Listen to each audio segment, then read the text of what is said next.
Hi అండి. Welcome to Bhagyaloka. ఈరోజు మనం ఆవపెట్టిన అరటికాయ కూర చేసుకుందాం. ఈ కూర చింతపండుతో కూడా చేస్తారు, కానీ ఈరోజు మనం నిమ్మకాయతో చేసుకుందాం.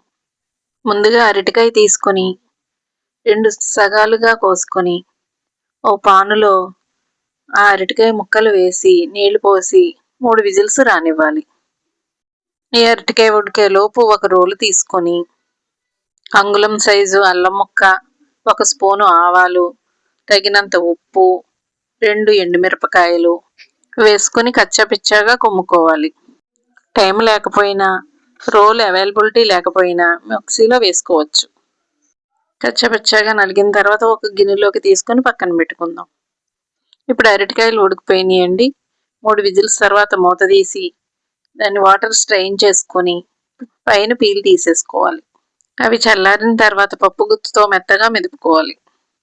ఇప్పుడు ఒక కడాయి తీసుకుని 2 స్పూన్ల ఆయిల్ వేసుకుని శనగపప్పు, మినప్పప్పు, 2 పచ్చిమిరపకాయలు చీరికలా చేసుకొని వేసుకోవాలి. కరివేపాకు, ఆవాలు వేయక్కర్లేదండి, ముందు గుండా కొట్టుకున్న దాంట్లో ఆవాలు వేసాం కాబట్టి ఇప్పుడు ఆవాలు అవసరం లేదు. ఒకసారి కలుపుకొని ఉడికించుకున్న అరటికాయని వేసుకుని ఒకసారి కలుపుకోవాలి.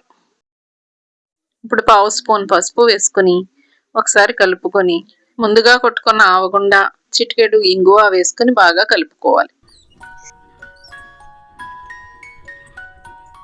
ఇప్పుడు స్టవ్ ఆఫ్ చేసేసుకుని బాగా చల్లారనివ్వాలి.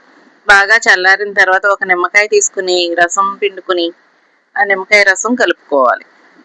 అంతేనండి, ఆవపెట్టిన అరటికాయ కూర రెడీ. కారం కారంగా, పుల్ల పుల్లగా భలే రుచిగా ఉంటుందండి. ఒకసారి ట్రై చేసి చూడండి. Thank you.